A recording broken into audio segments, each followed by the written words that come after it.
rid of him. He's the dictionary definition of a five-tool player.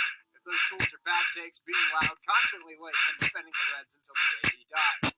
Standing 6'2" on a really good day. Weighing $160 soaking wet, here's Shea Neal. Batting second, he's like the leadoff hitter but with less patience. He constantly confuses matches for games. He's a two-time self-awarded baseball coach of the year. He will tell you constantly. He might be the worst office basketball player in WWSU history, literally. Standing 5'10", weighing maybe 130, here's Parker Testa. All right, now that those BS intros are out of the way, let's get on with the show. Hello and welcome to Testa and Neal. Keep it real right here on WWSU 106.9 FM or on our YouTube channel. However you're listening to us, we appreciate it.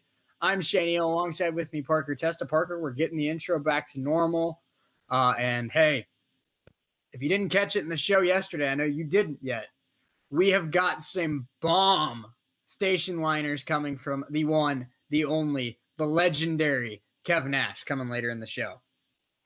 They're so good. I mean, when you sent those to me today, I was like, okay, Kev's cool and he's really good at what he does. Let's see what they sound like. Blew my expectations out of the water. They are so awesome. Well, I told you there's that meme that says our expectations were low, but holy crap. And yes, I know that's not the actual quote, but I'm on radio, so I can't say what the actual quote is. But with Kev, it was the exact opposite. I heard that. I was in the room with Pat, and I told you, and I told our friend Mackenzie, I'm like, hey, Patrick saw it. I acted like a teenage girl at a Justin Bieber concert when I heard these. They just sound so good. And with Kev, it's the exact opposite of that meme. It's like my expectations were high. I had the bar set pretty high because it's Kev Nash. It's the most popular show host in the history of WWSU. But, like, my goodness, he delivered. He did. They're so good. And when you called me today and said, I need you to listen to these, you played me the other ones they did for us, and then you paused it at like a perfect time. And then you're like, this one is a surprise. I didn't tell you about this one. Then you played the one for this show, and it was just awesome. So, Kev, if you're out there listening, great job, good man. We appreciate you, Kev. Great job. A lot, really do. And, I mean, we still got more to come. We still got to get some from Justin Kinner, Lee Mowen, Nick Widget. I mean, we got Big Kev giving us some as well. Like, so many station alumni that are getting in on this. And we have, 7 or 8 so far from Kev and from Hoop. But, I mean, what a strong start we're off to, and it's only going to get better when we get Justin's and when we get Nick's and Lee's and all that stuff. So I'm really, really excited. I knew this idea would be fun when we started it, but now that we're starting to hear the content, like, it's really, really cool. It is. So, I mean, I know we made the scripts for them, but just having the scripts is one thing. I know we know what they're going to say. But when we actually get it back and what they sound like and what they turn out to be in the end, it's a completely different satisfaction and just literally teenage girl vibes right now. We're just freaking out about how good they sound, which is what we've been doing all day. Right, no doubt about it. Yeah, exactly. And it's like I said, it's one thing for us to write the scripts and we're like, I think this is gonna sound good. But Kev's been in the radio game for 20 years. Kev's been killing it for 10, 15 years. And I mean, what do you think, Parker? Should we just play it for him right now? I mean, I'm not opposed. We'll save the show one for later on as a surprise, but I think we can play some of them now and just let them know what we're thinking, I'll stop talking for a bit. We'll play these. Here's just what we're saying. It's one thing for us to write a script, but it's another thing for a guy with the talent of Kev Nash to deliver like this. Take a listen.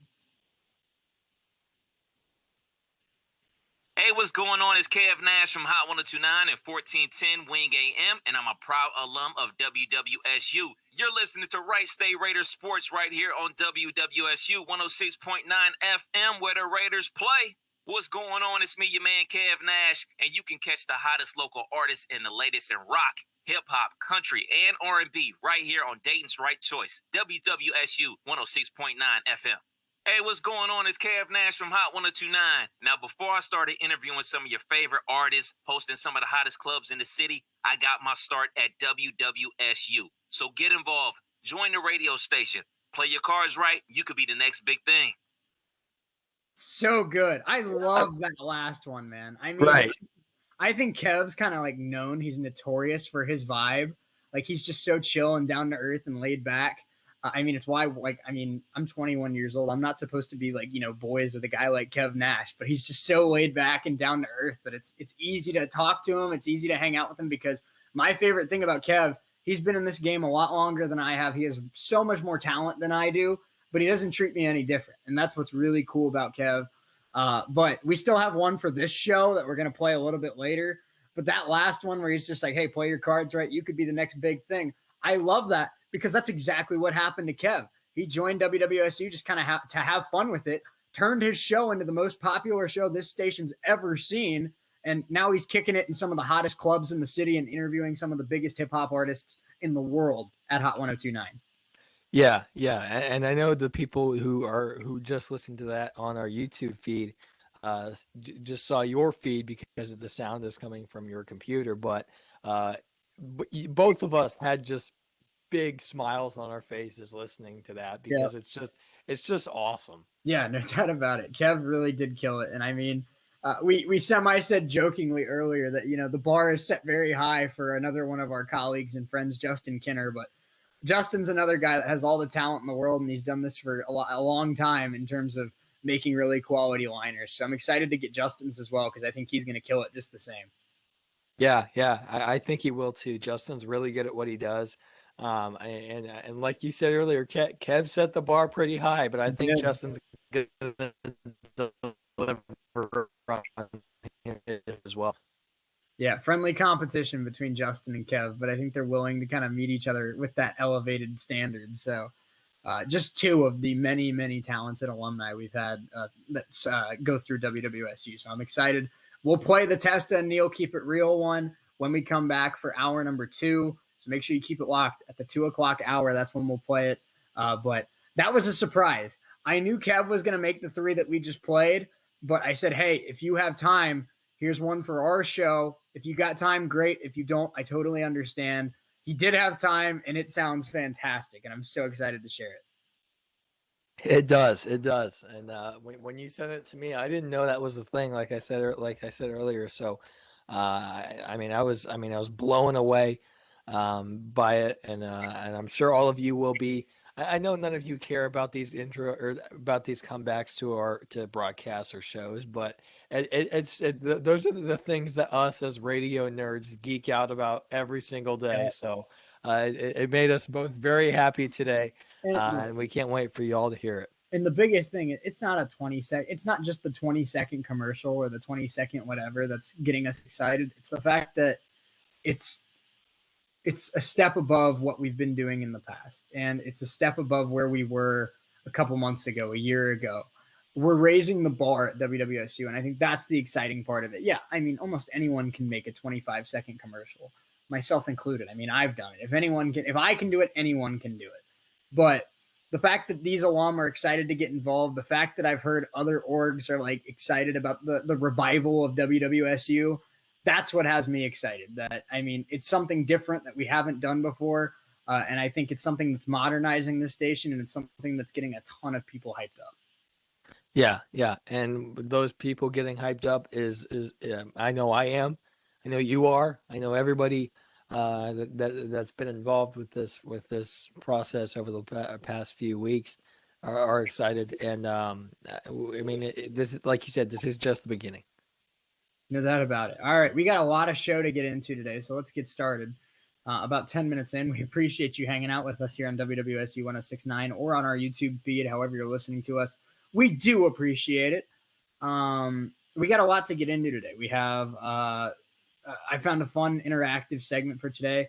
NFL stat predictions for all 32 NFL quarterbacks. So we'll get into that at the end of hour number 1. We'll move into hour number 2 with that.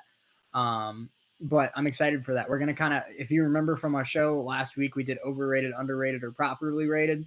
we're going to do something pretty similar. We're going to read off what they project this quarterback stat line to be. We're going to do too much hype, not enough hype, or just about the right amount of hype. So I'm excited for that because I'm curious what they give quarterbacks like Kyler Murray, Lamar Jackson, Josh Allen, Patrick Mahomes, some of these big stars of the league. And I'm curious what they give guys like Trevor Lawrence, Zach Wilson, Joe Burrow, Jimmy Garoppolo. There's a lot of different interesting storylines, and I'm excited to see kind of what they do in that. Also, we're going to open up the show with this. What a day for the Raider gang, man. They had quite the awards banquet today in the Horizon League. They did, and deservingly so. I mean, just a heck of a year, all around. I know we've talked about them already a lot this week, but I mean, we'll never talk enough about the Raider King because they're just awesome. And the Horizon League apparently shares the same opinion as we do because they handed out some special awards today. They did. Quincy Hamilton becomes the third consecutive Wright State Raider Horizon League Player of the Year. Joining, I believe, was it Peyton Burdick 2 years ago? And then last year, who would it have been last year? Was it Tyler Black? I think it was Tyler Black last year. Okay, I don't know that off the top of my head, so my apologies if I'm not correct on that. But that I believe I'm almost positive it was Burdick 2 years ago. Right. I think it was Black last year. Yeah, that sounds right. And of course, the skipper of the Raider gang, Alex Sogard, wins his second consecutive Coach of the Year in the Horizon League. And I mean, all of these awards. I mean, there was also some second team, and Jake Shirk also made the All Freshman team as well. So the Raider gang added some hardware today for sure. 11 total honors, according to the league office, headlined, like we said, by Quincy Hamilton earning Player of the Year award and Alex Sogard winning his second consecutive Coach of the Year. Let's talk about Quincy Hamilton. Hamilton appeared in and started in all 43 of Wright State's games, hit 358, 17 doubles, 2 triples, 12 home runs, 53 RBIs, 70 runs scored, and hit 412 during the Horizon League season. 14 doubles, 2 triples, 12 home runs, and 46 RBIs coming in the conference schedule. He had 15 multi-hit games this year, 8 games with 3 or more hits, and 14 multi-RBI games. He hit at least 1 home run in 6 of 8 series this year in the conference. He led the Horizon League in on-base percentage, runs scored, RBIs, and doubles, and he was top 5 in slugging percentage, home runs, and walks. What a season for Quincy Hamilton. I mean, a very, very unique journey to get to Wright State. Had family in the military. They moved around a lot. He finally got settled when his parents found a home at Wright Pat. Old Wright State baseball coach Jeff Mercer got told by a scout out in West about Quincy Hamilton. He goes to Centerville, focuses on baseball, gets that scholarship to Wright State.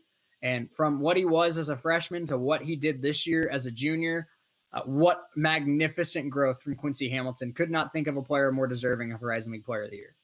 Yeah, no doubt about it. Quincy has just done some fantastic things all year long, as well as this entire Wright State Raider gang squad. I mean, all-league first team goes to Tyler Black, Austin Klein, Quincy Hamilton, Sammy Sass, Alex Sayer. Second team was awarded to Bradley Bremer, Damon Dews, Zane Harris, and the all-freshman team was awarded to Jake Shirk. So, like we said earlier, hardware acquired for the Raider gang, and lots of members of the Raider gang as well. No doubt about it. You mentioned.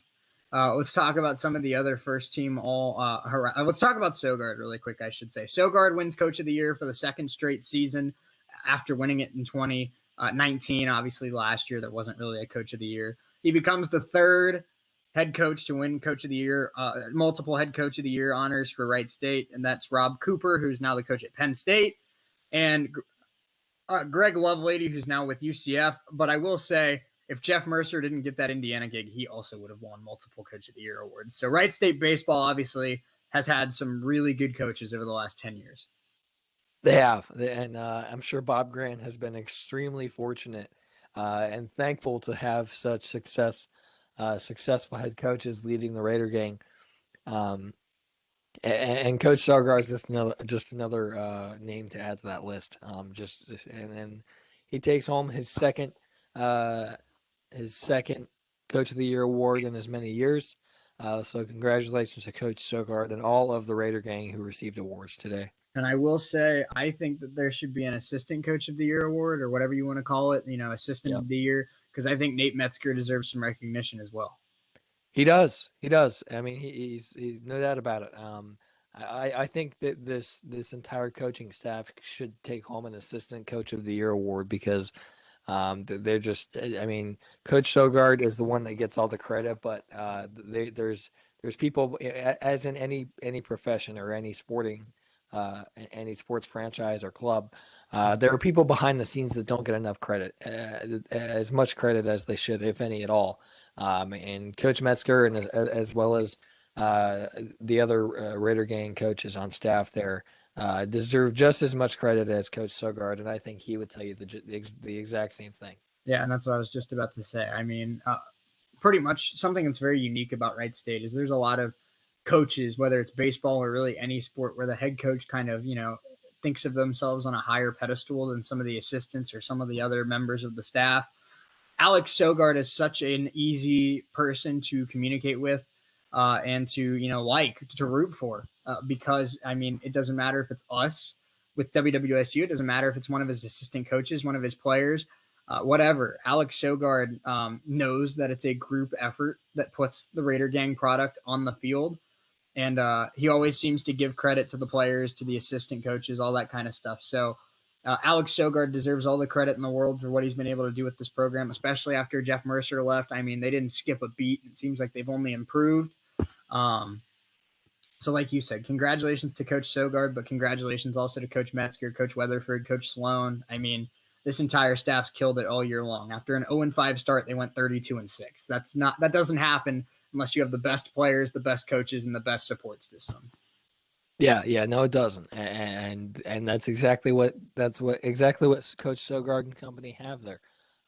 Their Coach Sogard has an excellent lineup of coaches underneath him, and the Quincy Hamilton, Alex Alders, Alex Sayer, going down the list of guys who are Tyler Black, have an excellent group of support behind them. Is just this entire roster is just fantastic from 1 to 45 or however many players are on the roster. They're just talented from top to bottom, as well as this coaching staff. So and that all goes back to the top with BG over there at the Mills Morgan Center. So they have just it's a winning culture, and it takes time to build that winning culture. And Coach Sogard, Bob Grant, and everybody with Wright State Athletics has done that with seemingly all the programs at Wright State.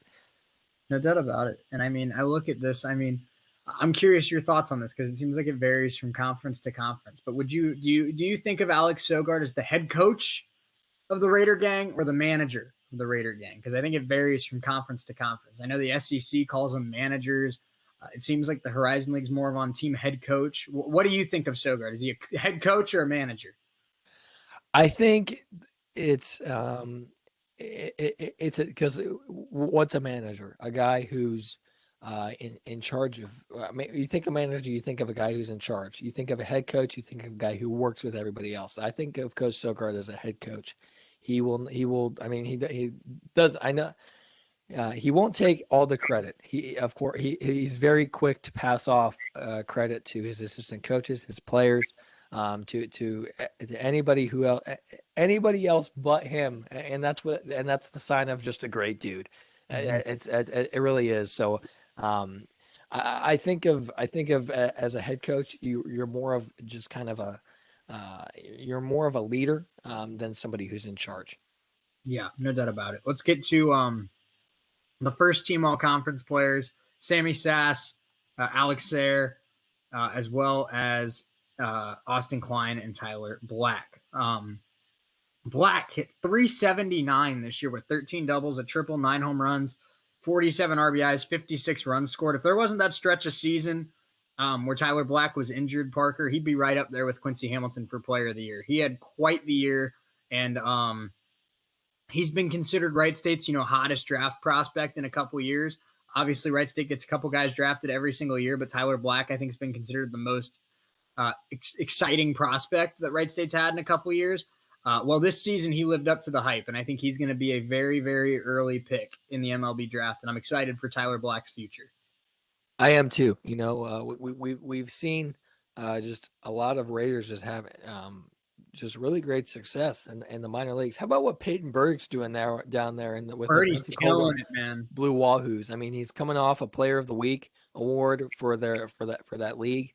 And I think he just hit another home run tonight. So yeah, no, Burdick. It's funny. I talked about this earlier today with our marketing director Morgan. She actually, by chance, met Peyton Burdick when she was a freshman because she ran into him at Walmart, like picking up something, and like they just kind of like met each other that way. And now it's kind of insane that he's been like the Marlins' best minor league hitter for a year and a half now. And I mean, I think of Burdick a lot like I think of Quincy Hamilton. I mean, his first 2.5 years with the Wright State Raider program, he was an average baseball player on that roster. I mean, he had the tools, he had the athleticism, but he didn't stand out as a top tier player. And then he hit 380 that junior season, was hands down player of the year, got picked in, I believe, the 3rd round, and has really made a name for himself in the minor leagues. And I think we could see something very similar with Quincy Hamilton. I think his career is just getting started.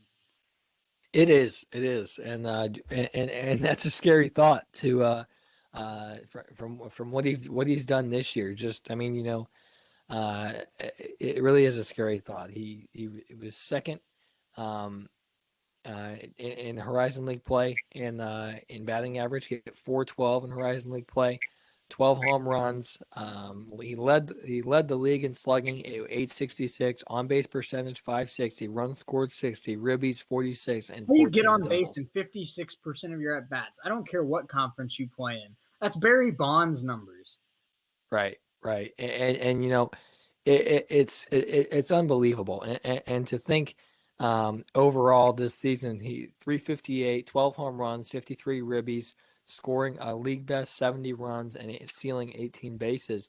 If that's a start to your career and there's more to come, watch out. Yeah, no doubt about it. Quincy Hamilton just getting, in my opinion, I think he's just getting started in his baseball career. I think he took a huge step forward this year, and I think he's going to continue that momentum into his professional baseball career. How good was Sammy Sass this year, Parker? The true freshman. 381 average, 11 doubles, 3 triples, 11 home runs, and 55 RBIs. Also 42 runs scored, 13 multi-hit games, 8 multi-RBI games. It seems like, I mean, obviously Black and Hamilton were great all year, but Sammy Sass, especially late in the year, really emerged as maybe their 3rd best hitter. He did. Got him. It's I mean, he hit 3 home runs in their weekend series this past weekend. He hit 3 home runs in one game. Mm-hmm. So he's 19. I mean, right. So like you said, he's emerged as maybe the 3rd best hitter on this Wright State team as the year came to a close. So I'm excited to see what the Raider gang does here in the opening round of the Horizon League tournament coming up this weekend. So excited for that, and just excited to see what the future of the Raider gang holds. If this, I know this isn't the start, but it's a heck of it's a heck of a squad, heck of a coaching staff, and I'm excited to see what they do in this Horizon League tournament, and who knows, maybe even beyond that. No doubt about it. I completely agree. And I mean, nothing's set in stone yet, but I think it's safe to assume that Tyler Black and Quincy Hamilton will both be taking their next, step in their careers and going to play professional baseball. And I think that leaves Sammy Sass as maybe the best hitter on this team next year. And that's crazy because he's going to be a sophomore. So maybe he's the next Peyton Burdick, the next Quincy Hamilton, the next star player of the year caliber player for Wright State, because he really made a statement as a freshman. He did. And I mean, it's just unbelievable. It really is. I have no words anymore. I mean, it's just the fact that they've had every reason to give up, and they didn't. And I know I think this is the year that they were supposed to have last year before it was canceled. So and they come out and just blew every expectation out of the water. And and I think they're going to continue to do that coming up this weekend and maybe even beyond. I agree. I think it's exciting. It's exciting to see what the future of the Raider gang looks like. Let's really quick hit on the second team players as well. Damon Dews hit 321 with 6 doubles, 2 triples, 3 home runs, 33 RBIs as the leadoff hitter for the Raiders most of the year. 17 multi-hit games. Zane Harris hit 349 with 13 doubles, 4 home runs, 48 RBIs. And Bradley Bremer, 7-3, 3.76 ERA, 80 strikeouts in 64 innings. He was dominant in Horizon League action, 6-2, 64 strikeouts, and only 217 batters against him. So Bremer really stepped up. I know we usually sometimes get in a bad habit of when we talk Raider pitching, we talk Strand and Klein. And I mean, Strand and Klein were also elite this year. Klein was on the first team all-conference. I think Strand got robbed of an all-conference team. But Strand and Klein are really the two that pop in people's heads, and I mean, they deserve the hype. But Bradley Bremer was outstanding this year. Bradley Bremer, I saw as a true freshman a couple years ago. Really good curveball, a strong fastball as well. Just sometimes struggled with that command. It's really cool to see that kind of that repertoire and that consistency come full circle this season. Bradley Bremer had one heck of a year. He did. He appeared in 12 games, started all 12 of those. I mean, he went 7-3, pitched 64.2 innings, 3.7 ERA, 80 strikeouts. I mean, it's all. I mean, that's all baseball is analytics anymore. So I will just sit here and read off all the stats from all these guys, but there's just no other way to say it. They've just been fantastic. Holding Horizon League batters to a 217 average is really good, and it's something that a lot of guys can't say that they've done because there's a lot of talent in the Horizon League. So, and especially if you're an opposing offense trying to hit Raider pitching, it's tough. And if you're an opposing pitcher facing the Raiders lineup, I'm terrified. So, for Bremer to say that he's held Horizon League batters to 217 average while pitching against them is quite an accomplishment. So congratulations to Bremer, Dews. I mean, you know, I know we'll talk about the freshman team, Shirk, in a minute, but you know, just congratulations to everybody involved, especially you know, Bremer, Hamilton, and I mean, you just go down the list. Just really great to see this for yet another Wright State program that has just a hell of a year. Yep, absolutely. And really quick, because we didn't get a chance to hit on Strand or Klein as much as they maybe deserve, let's hit their numbers really quick. Jake Strand ended up going 5-4 with a 4.18, but if you remember, he gave up at least 6 runs in that game against Oakland. So I think his ERA was sitting at like 3.4 until that last game of the year. So I think Strand was going to make an all-conference team until kind of a not great game to end the season, but still 84 strikeouts in 60 and a third innings. Only 17 walks, had elite control all season long. He's a contact pitcher, but he also has strikeout stuff. This was a guy that was expected to be out of the bullpen until the start of the season, and he was the ace all season long, and he's going to be asked to be the ace in the tournament as well. So Jake Strand stepped up to the plate and gave Coach Sogard exactly what he needed, and that's a number 1 starter. We've talked about him all year long. It's the right hook, the left hook, and the knockout punch is the top 3 for the Raider pitching. You know, Strand's the right hook, Bremer's the left hook, and Klein comes in with a knockout punch. That's what the Raider gang pitching staff is, and that's not to denote any of the other starters who have started games this year, but that's been the big 3. That's been the big 3 for Coach Sogard this season. So I mean, just a heck of a year for the Raider pitching. I know the offense gets a lot of credit, and as they should. They put up just astronomical numbers and an astronomical amount of runs, but the pitching has been just as good, and there's no doubt about that. You know, Klein and Strand and Bremer have had fantastic years.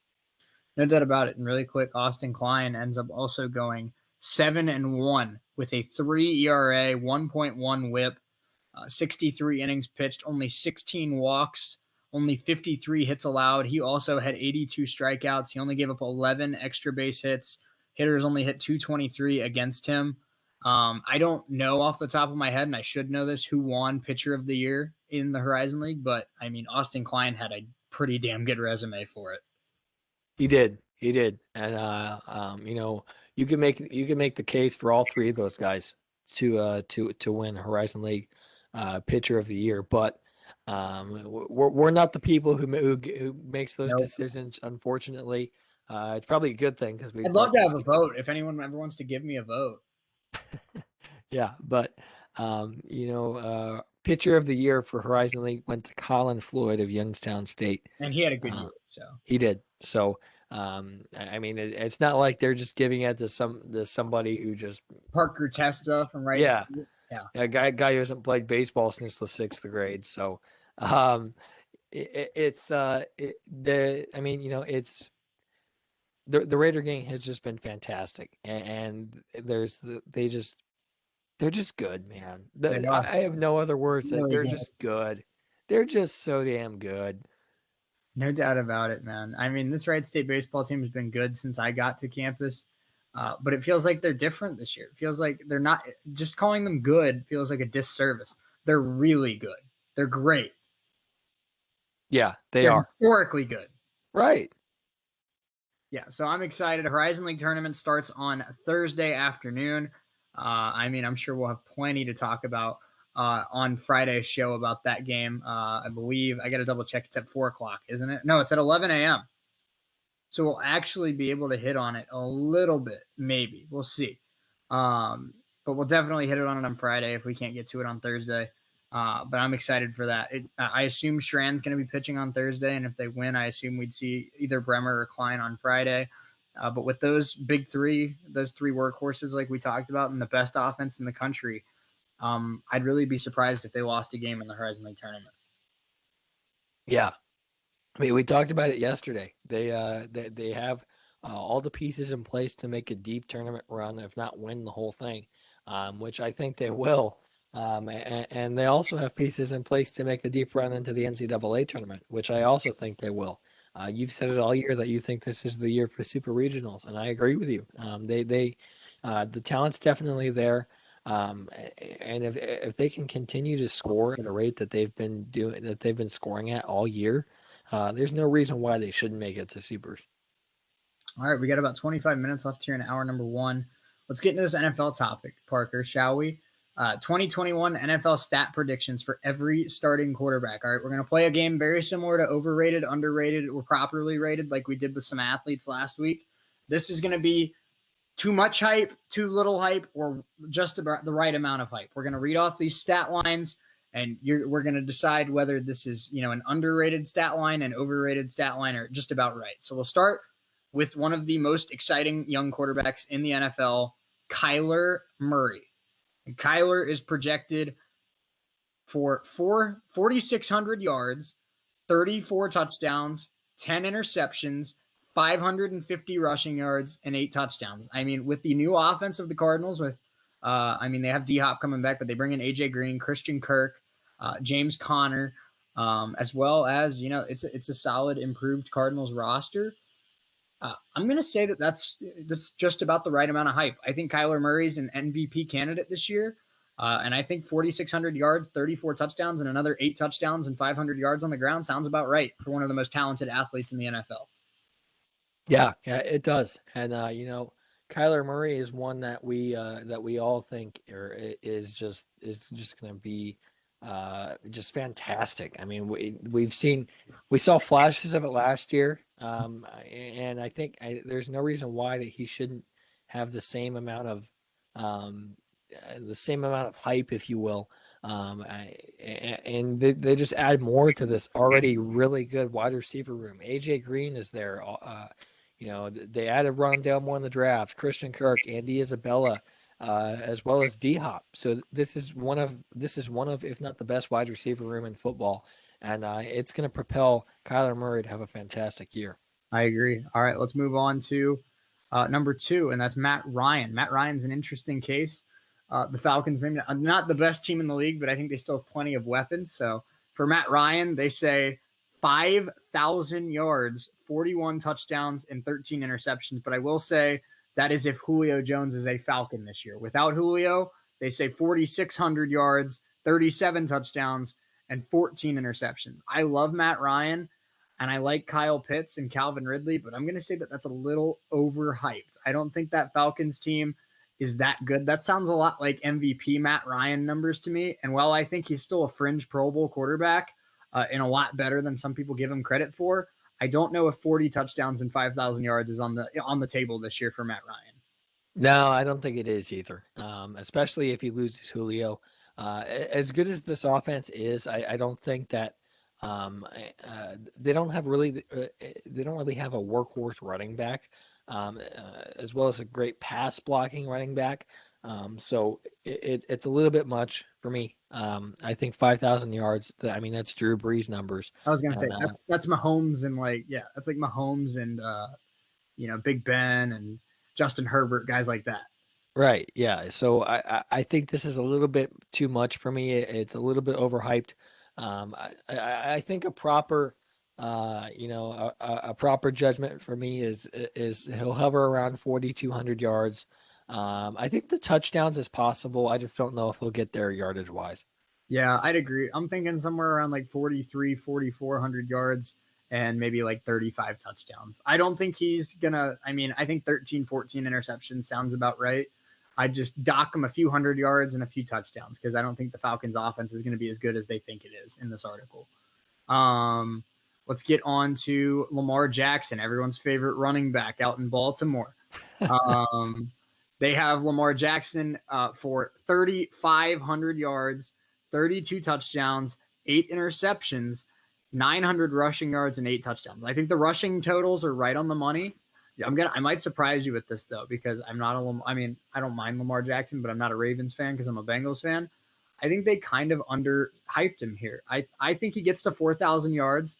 I think the 32 touchdowns is probably about right, but I think Lamar is a little bit more effective passing the ball than they gave him credit here. I think he goes for 4,000 yards, and I think the 900 rushing yards sounds about right.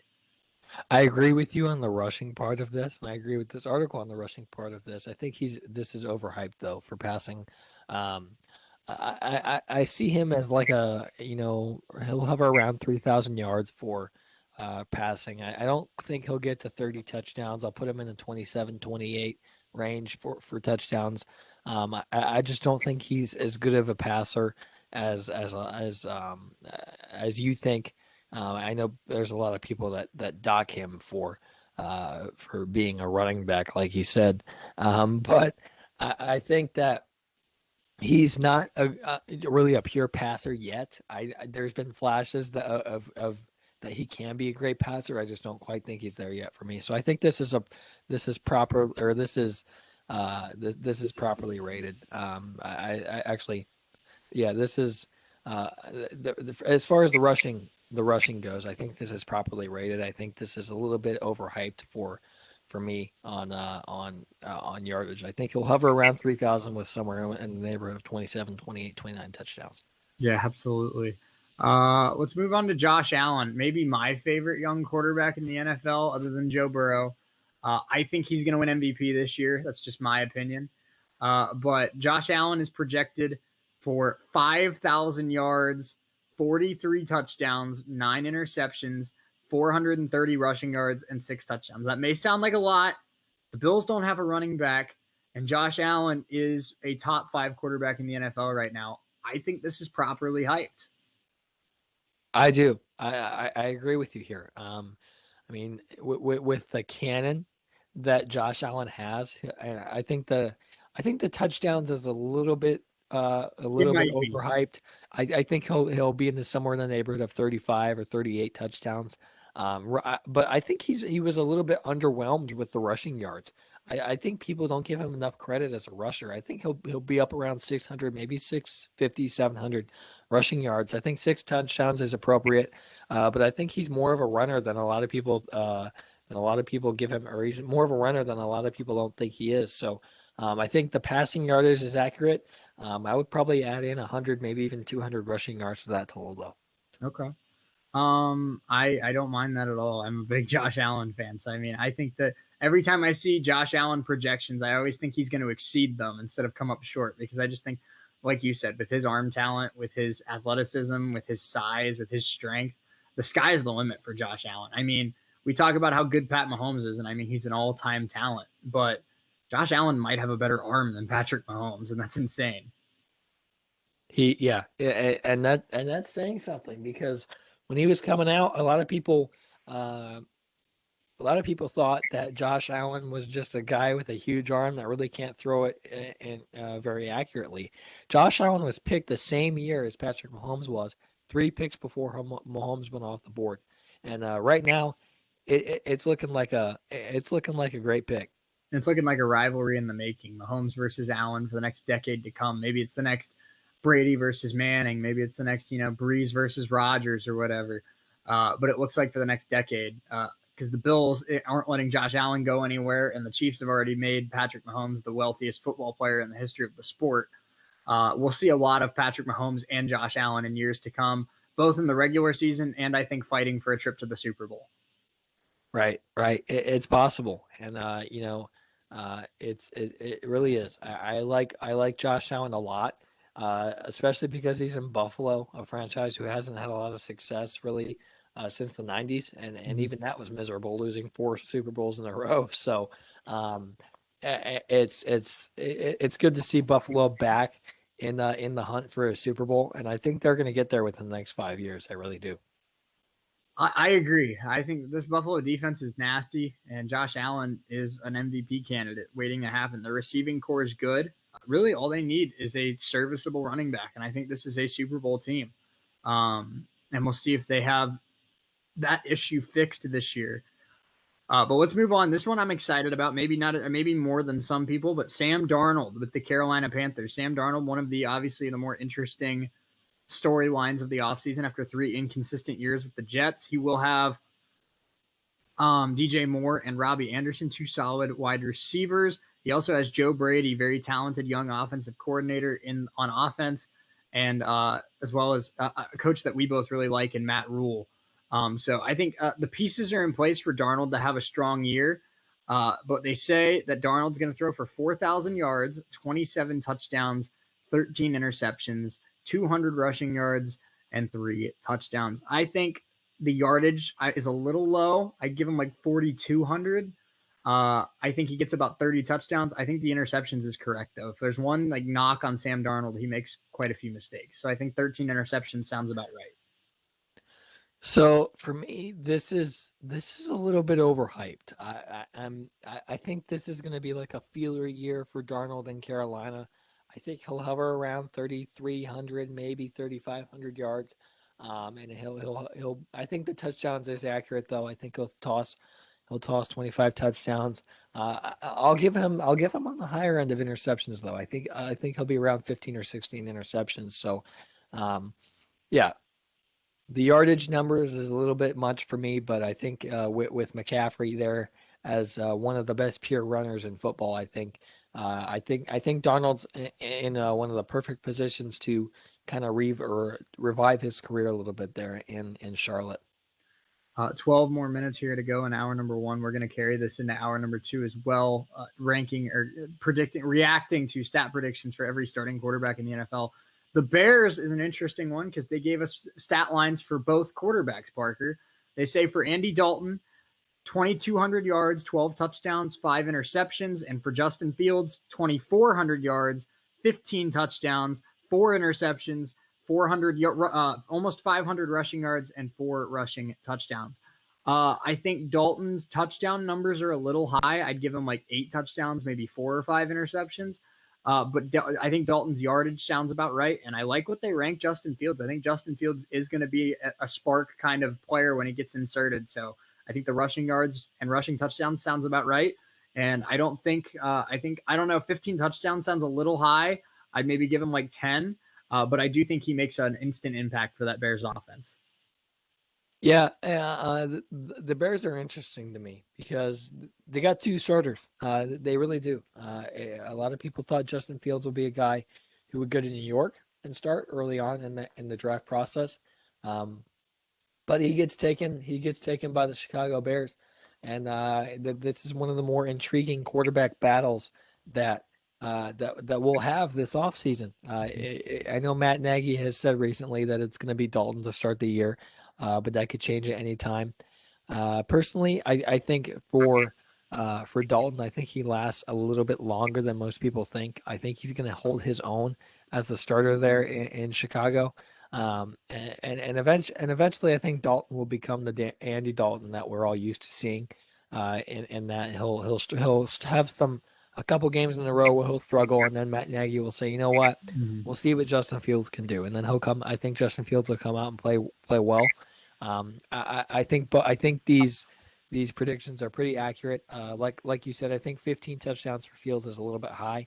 I would add a few more hundred. I would add a couple more 100 yards to Dalton's total though for yardage. Yeah. Okay.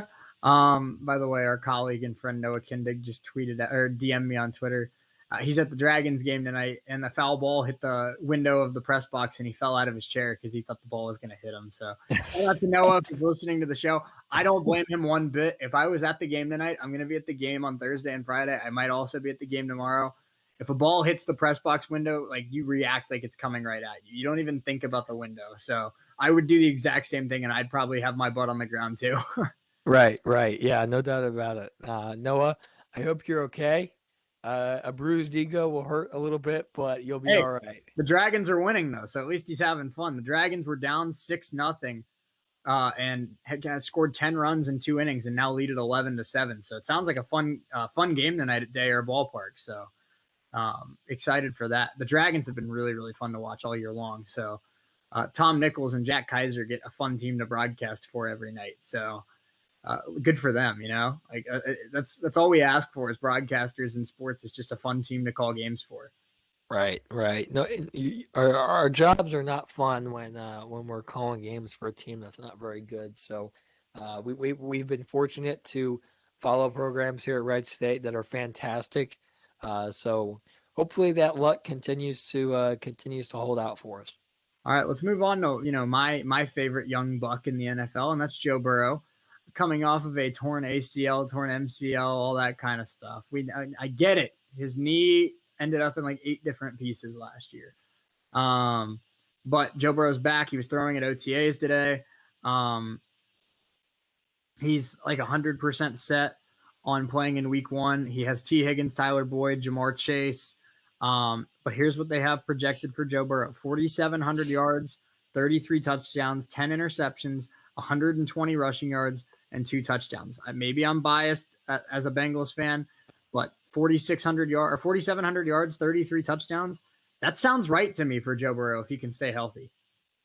Yeah, I'm with you here. I think Burrow's going to have a heck of a year. I hope Burrow has a heck of a year for the sake of my way too early predictions. But he's going to. The Bengals are going to win 11. Right. So, yeah, I think this is accurate. I think he throws in the neighborhood of 4,500 yards. He'll be somewhere between 30 and 35 touchdowns this season. Just the hope is that the offensive line can hold out and keep him protected. And if they can, I see no reason why the Bengals aren't going to be on the rise here this next year and in the years ahead. Yeah, and I mean, with Chase and Higgins and Boyd and Mixon and Burrow, I mean, this offense has a chance to be a top tier offense in the NFL, and I'm excited for the future of the Bengals offense. And like we said, with our way too early predictions, if the Bengals offensive line can be average this season, I think it's a top 10 offense in the NFL, and I think you'd agree with that too.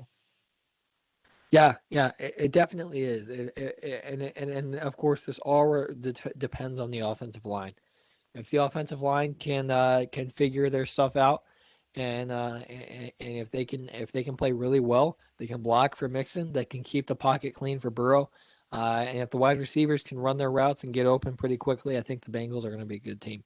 Justin Herbert deserves all the hype that he got in his rookie season, and we'll get to Justin Herbert in just a second. But I think a lot of people forget because Burrow got hurt halfway through the season that Burrow and Herbert had identical stat lines until Burrow got hurt. So, I mean, everyone says Justin Herbert's the shining star of the draft so far, and I mean, he played great, but it's not like Joe Burrow was underwhelming as the number 1 overall pick. Joe Burrow was on pace to break a lot of records as well. And I think if he can stay healthy over the course of a full season, he's a future MVP candidate in the making. Yeah. I know you've said it for as long as I've known you. Joe Burrow's going to be an MVP. It might not be with the Bengals, but he's going to be an MVP. So I I stand think by that. He might win an MVP with the freaking Chargers, but he'll win an MVP. yeah. So but I think Burrow's talent is definitely there. I also think he will win an MVP at some point in his career. And I think he's going to have a heck of a year with the Bengals next year. I really do. Love it. Oh, no. Okay. Oh, no. I was a small one, so we're good. We got about 5 more minutes left here in hour number 1, so let's do 2 or 3 more. Let's get to the Cleveland Browns and Baker Mayfield. I think we both agree, although Baker's not a top-tier quarterback, I think he gets a lot more hate than he deserves. I think he's a very solid quarterback and the best quarterback that the Browns have had in a quarter century. Baker Mayfield, I think, is an outstanding leader. I think he's the perfect fit for this Browns team. But they have Baker Mayfield throwing for 3,900 yards, 29 touchdowns, 7 interceptions. I'll give him like 400 more yards. I think he gets to like 42, 43. But I think the touchdowns and interceptions sounds about right because I think they're going to ride Chubb and Hunt for a lot of the season. So I think this is pretty accurate because it's a run dominant offense, and they're going to ride, like you said, they're going to ride Chubb and Hunt as much as they can. And you know, Beckham is a drama queen there in Cleveland. He's been a drama queen since he made the catch to impress Chris Collinsworth. Yeah, I don't know if you agree with this, but personally, I think Jarvis Landry is a better receiver at this point in time than Odell Beckham is. He is. He's definitely more consistent, and that's what I look for as far as better. When you say the word better, it's who's more consistent, and it's been Jarvis Landry for a while, and that definitely applies to last year. So I think this is a pretty accurate assessment. I think he'll hover in the neighborhood of 4,000. He might not quite get to 4,000 yards, but it's definitely a possibility that if Beckham can play well and if both of his receivers can stay pretty consistent and can stay healthy, we might even see him break 30 touchdowns and throw for over 4,000 yards. No doubt about it. I think Baker, like I told you a couple weeks ago, I think Baker Mayfield is the dictionary definition of a B-tier quarterback. He's above average. He's solid. He's not spectacular. I think Joe Burrow is a B-tier quarterback right now, but unlike Baker, I think Joe Burrow has the potential to be an A-tier quarterback. But Baker, I don't feel like Baker's ever going to lose you any games.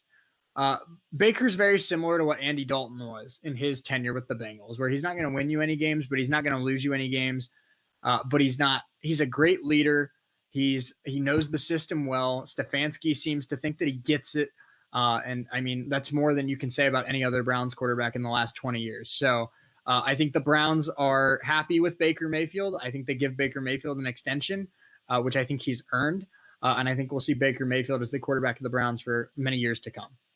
I think that's an accurate assessment. You know, there's the talents, the pieces are in place there in Cleveland. Stefanski's coming off a Coach of the Year award, and you know, the talent's definitely there in Cleveland. And if all goes right for the Browns there in Cleveland, I think they're going to have a good year, and I think Baker's going to have a good year as well.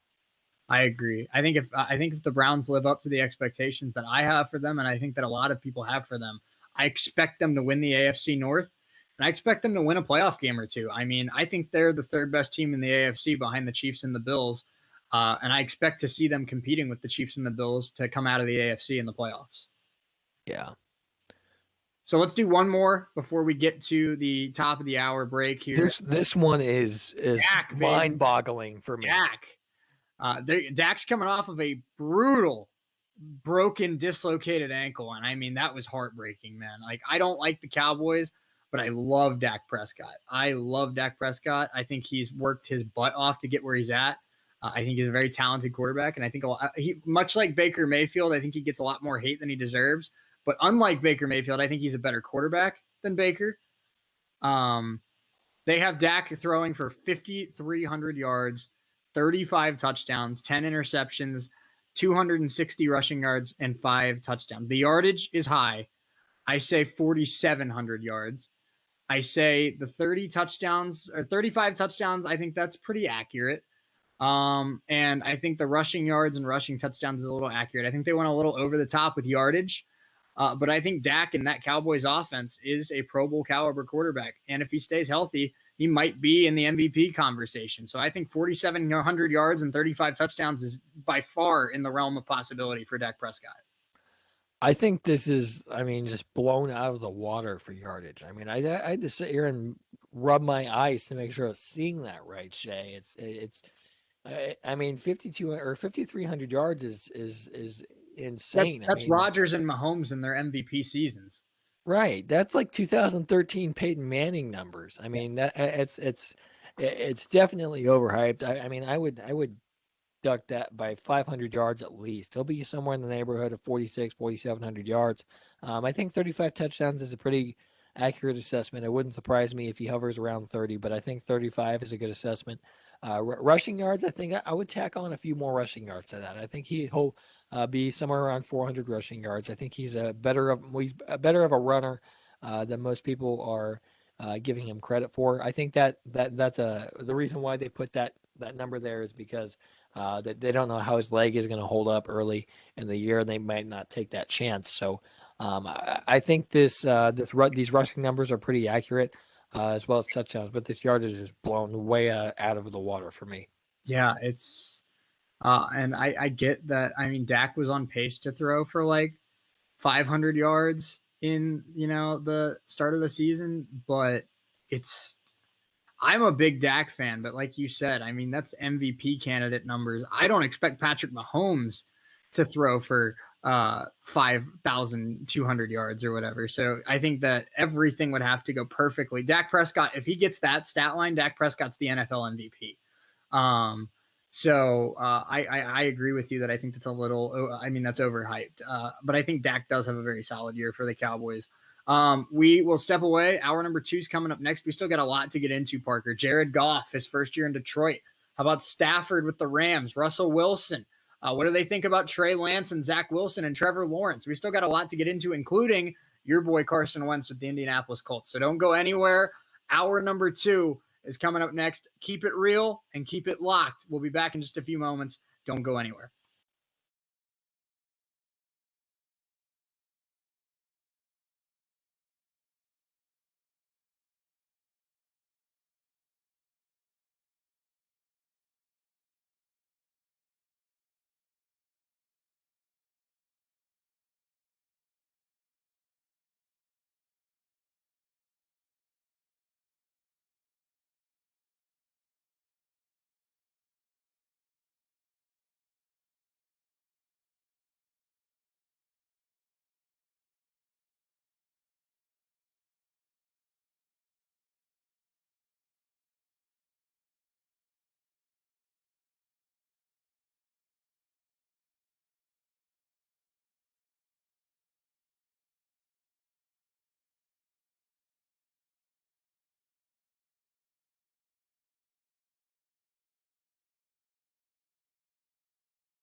All right, it is hour number 2 of Testa and Neal Keep It Real right here on WWSU 106.9 FM.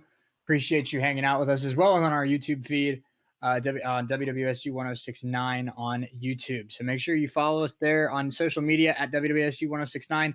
Parker, I'll let you tell them, since it's kind of your baby now, where they can find all of our sports content now, because we have a new Twitter handle. We do. It's a brand new sports Twitter account, something that hasn't been a part of WWSU in quite a while, but we're bringing it back. It's you can follow us at WWSU 106.9 Sports on Twitter. Just created that today or yesterday. I can't keep track of my days, but earlier today. So it was earlier today. So give us a follow there for updates on all things Raider sports, whether that's when the time comes, when that's broadcast going live, or updates on Wright State athletics across the spectrum. So excited to get that going. No doubt about it. And this is just something I saw from Kev while we were at break. Get you excited for football season. We are officially 100 days away from the first college football game. I'm so excited. Yep, absolutely. All right. I think before we get back into the NFL quarterback stat predictions, I think we've made these people wait long enough. Are you ready to display the brand new Kev Nash Keep It Real liner? We are. Let's go. All right, let's do it. Kev Nash recorded this for us earlier today. We're going to turn off our cameras here for just a second so we don't look like boobs just staring into the screen for 15 seconds. But we'll be back in 30 seconds. Enjoy this. Kev Nash killed it. We really appreciate it. I hope you like it as much as we do. Early, standing 5'10". Oh, crap. I used the wrong one. My bad, y'all. Hang on. Oh, man. Live radio, folks. Live radio. What are you going to do? Oh, my goodness. I just boofed that one, didn't I, Parker? It's okay. All right, now we're ready to go. Sorry about that. Kev Nash killing the game. Enjoy it. The newest back two for Keep It Real. What's going on? It's Kev Nash from Hot 1029 and 1410 Wing AM. And did I mention I'm a WWSU alum? You're hanging out with my guys, Testa and Neal, as they keep it real right here on Dayton's Right Choice. How cool is that? Kev is so awesome. How awesome is that? Oh, I about wet myself when I heard that earlier today. You're hanging out with my guys, Testa and Neal, as they keep it real. Kev is so cool, man. He's just awesome. He's the best at what he does. Dayton, Ohio is very lucky to have Kev Nash. They are, and it was. I mean, when you sent those to me earlier today, it was just. I sat there with just the biggest grin on my face because it was just awesome. So Thank you, Kev. You are a legend for that. Yeah, absolutely. I mean, Kev is a WWSU icon, had the most popular show in the history of the station, and he's turned it into an insane career with Hot 1029 as their promotions director. He hosts the Noon Throwback. He interviews all the hottest artists. He goes to all the hottest clubs in the city of Dayton. He's now even co-hosting the Justin Kinner Show on ESPN Radio. This guy does hip-hop in the morning and sports in the afternoon. He's the Swiss Army knife of media, and he still found time to record those for us. So like you said, I mean, Kev, just the absolute best on the planet at what he does, and we really appreciate it. And hey, WWSU is lucky to have an alum like Kev Nash too. I know, and it's just not Kev Nash. I mean, we have so many talented people who are just doing amazing things. Justin Kinner's another one of our really talented alum. Lee Allen. We talked about it earlier. You go down the list. Yeah. Just so many talented people that have come through WWSU, and it's just really great to see them that they still are following what we're doing now, even 10, 15 years down the road. Just since they've been a part of WWSU, so it's really cool to have their support in the new era of WWSU. And it's cool to see that not only are they just still remember WWSU, but they're excited about what we're doing right now. Sure. When Hoop sent me his recording at the end, there's this little 10-second clip that just said hey, I had a lot of fun doing this. If you ever need anything with WWSU related, just let me know. Don't hesitate to ask. when I asked Justin if he'd be interested in doing it, he texted me back and said, that's a really cool idea. I'll reach out to a couple other people because I know they'll want to get involved too. When I told Kev about it while I was working at Alpha Media a couple weeks ago, Kev was like, man, that sounds awesome. I'd love to get involved. I mean, it's fun to me that not only do they remember their WWSU days, but they're excited about the direction that WWSU is going. And for a lot of these people that have made just unbelievable media careers, if they think what we're doing is good, then it's got to be something, because I mean, they know a good idea in media when they see it. Yeah. So, I mean, like we said, we just can't thank them all enough for their support and their help, really, because it's really just bringing a new life to our station, and just a different sound over the airwaves. Just you hear what WWSU has, you hear the history of WWSU, you hear just some of the coolest people that come through our station. So I mean, can't thank Hoop, can't thank Justin, can't thank Kev enough, and can't thank Nick Widget enough. I know he's going to help us out as well as Lee. So to all of you, if any of you are out there listening right now, thank you, because you all are making our jobs a hell of a lot easier. And if you are a WWSU alum, I mean, I don't think it's a requirement that you work for Hot or 1410 to get involved with this. I mean, if you're a WWSU alum that's working in media in any capacity, or even just wants to, record a promo or a liner for the station, I mean, don't hesitate to reach out to either of us, because we'd love to get involved. There's no such thing as having too much good content, Parker. And I think that's something that I'm really excited about, because we're not slowing down. We've done a lot of really cool stuff here in the last 3 weeks or so, but it's still full speed ahead, foot on the gas. I don't intend on stepping on the brakes anytime soon at WWSU. No, we're not stepping on the brakes until our time is up. So, nope. And hopefully that's not anytime soon. So, we're having a lot of fun, and we're only about half pedal too. So you better watch out. Yeah, absolutely. Other orgs on campus, be ready, because we're still kind of gradually pushing down on that accelerator. Right. We're in third gear right now. There's still gears 4, 5, and 6 that we have to shift up to as we get closer to the fall. So we're gonna keep pushing that pedal down and just continue to bringing some awesome content in, and more content as we get closer to the fall. Absolutely, couldn't agree more. All right, let's get back into this, because we're gonna have to start now if we're gonna try and get through the last 22 teams in hour number 2. So let's start with the Denver Broncos. They have Drew Lock and Teddy Bridgewater for this one. For Drew Lock, they have 3,000 yards, 17 touchdowns, 10 interceptions. And for Teddy Bridgewater, it's 1,500 yards, 10 touchdowns, and 4 interceptions. I don't have an issue with either of these. I think Lock does get the majority of playing time. I don't think Lock is the guy. So I think for both of these quarterbacks, maybe a little bit less yardage for Bridgewater, because I think they'll have a little bit more of a leash on Drew Lock. But I think both of these stat lines are pretty reasonable for the Broncos. No, I think I'm actually flip-flopped here. I think Bridgewater is going to get the majority of the playing time this season. Why? I don't know. It's just a gut feeling. I think Locke has held his own over the past 2 years as the starter there in Denver. But I think I think Locke will get the start like for the first 4 or 5 weeks or so, and then if he struggles, I don't see why Coach Fangio is gonna put up with it any longer, because I think he is one of the guys this season that's coaching for his job.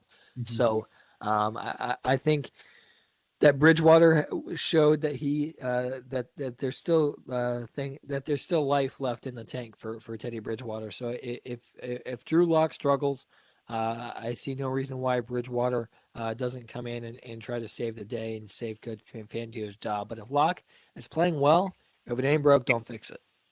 Yeah, I agree. Let's move on to the Detroit Lions.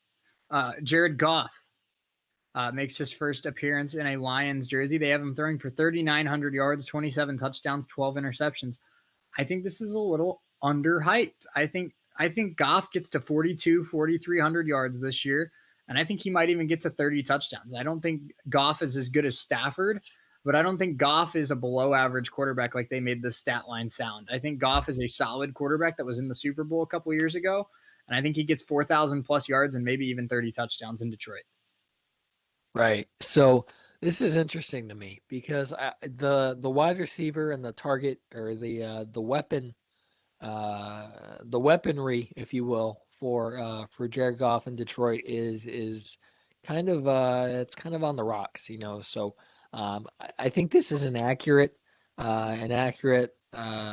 assessment of stats and an accurate projection was the word I was looking for Jared Goff. So I think if he can get some reliable weapons back and healthy, and if who knows, maybe Detroit makes a big trade here as we get closer towards the regular season to acquire a guy maybe like Julio Jones. Maybe they enter the Julio Jones sweepstakes.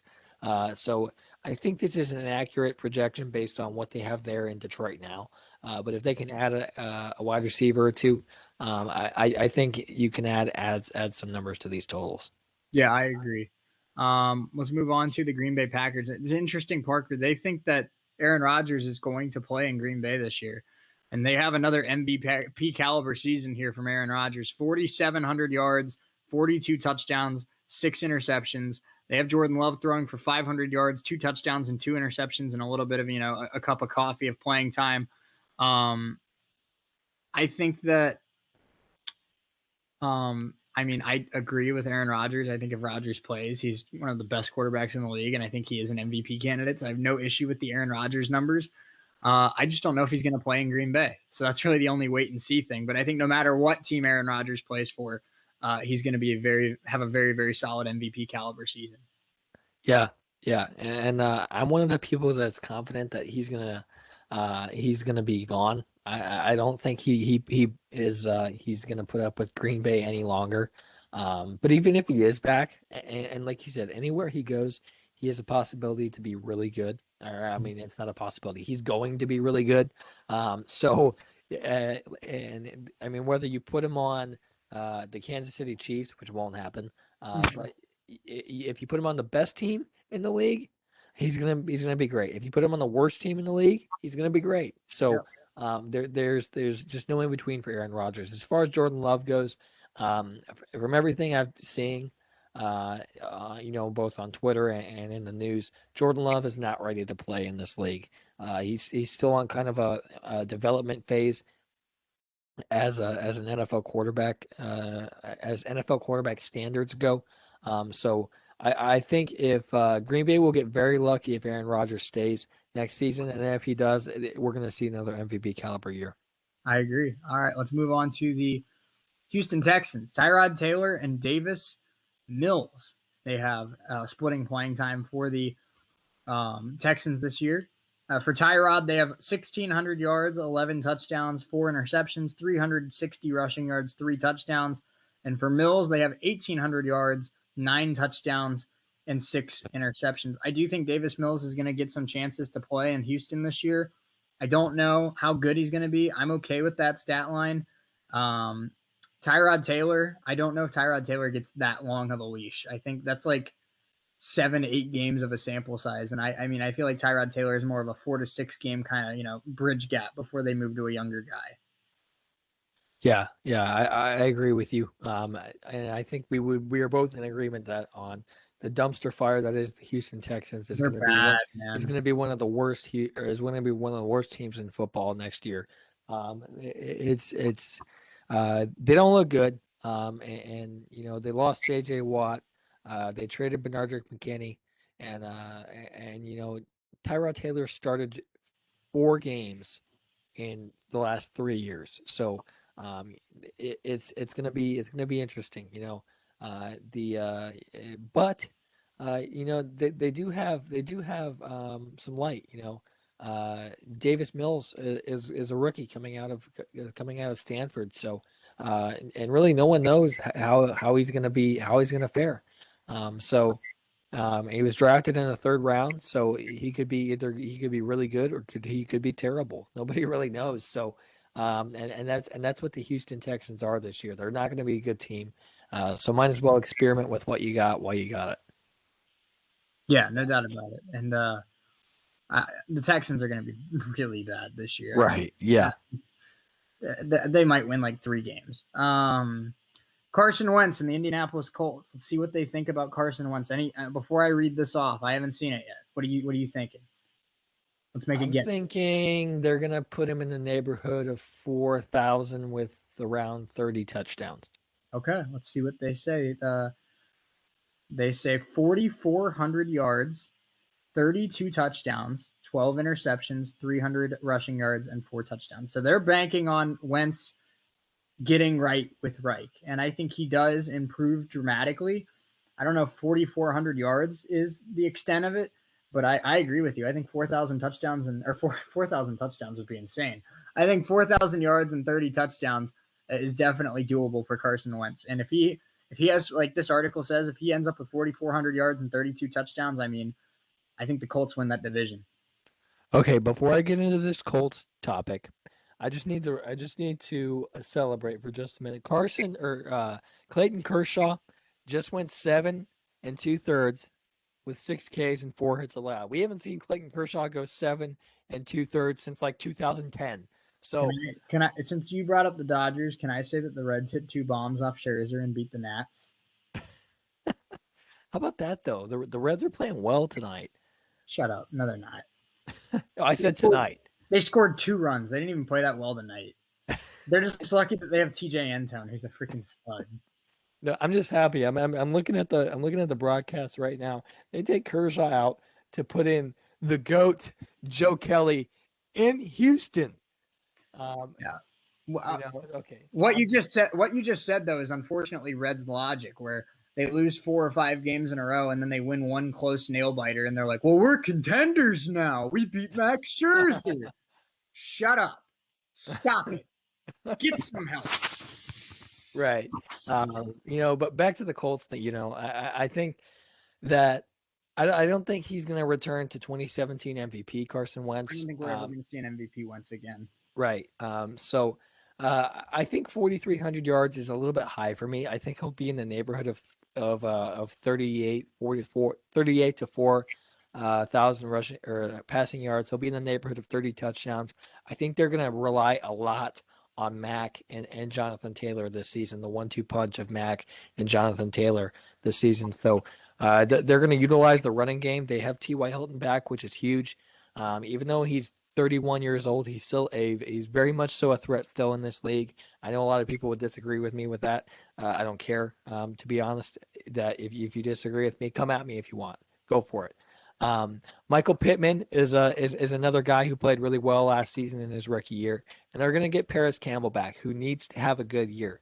He's had really unfortunate luck throughout his career. He's been hurt a lot, but when he's been on the field, he's just one of the fastest players in football. A lot of local people in Dayton know who Paris Campbell is from his days at Ohio State, but they're going to have Hilton, they're going to have Pittman, they're going to have Campbell, as well as Jack Doyle, who's awesome. They're going to have Mo Alley-Cox as a tight end as well, and Trey Burton, and I think they're going to have Trey Burton back. They've also added, Kylan Granson in the draft as well at the tight end position. So, yes, I did gloat about a 6'6" white tight end in football because Jack Doyle is that, and I love the man. Jack Doyle's a baller. He is. So yeah, I think this is an accurate assessment I would be very happy if he throws for 4,400 yards and 32 touchdowns. I think he's going to come a tick under both of those numbers, but I'm still expecting a solid bounce back here from Carson Wentz. I agree.